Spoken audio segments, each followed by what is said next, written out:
So any big surprises here?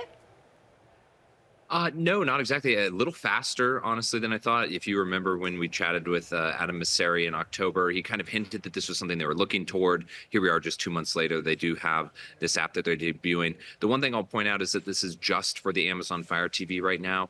I imagine that they want to create this app for all those different smart TV platforms. So, sort of limited in scope at the moment, but obviously the plan being to expand this quite aggressively.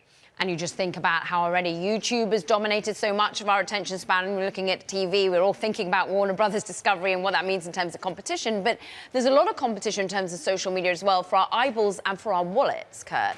What are you making of TikTok ever more encroaching on our wallet and on shopping? Yeah, there was a great story by our colleague Alex Levine this morning about the rise of live stream shopping on TikTok. It's a kind of a format that is very popular in China. It is responsible for hundreds of billions of dollars in annual spend in China. It is not translated to the US despite sort of efforts from YouTube, from Meta, from other big tech companies over the years. TikTok is having a little bit more success here. The story highlights some of the small mom and pop shops that are really seeing great sales on TikTok Live.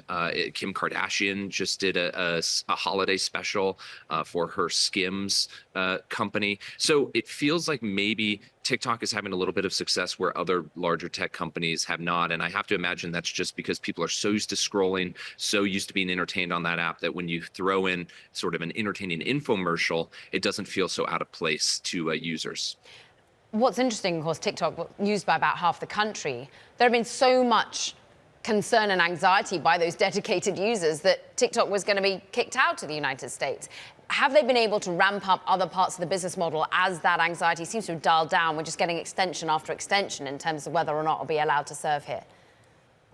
Well, what's interesting is they didn't seem to, pump the brakes on live shopping at all, despite this kind of cloud hanging over the company. Now, I think we can all probably agree at this point that a ban seems very unlikely. President Trump has now extended the deadline for them to sign a deal several times. He clearly does not want to ban this app, but they were kind of pushing this forward regardless, and I think they're now benefiting from that.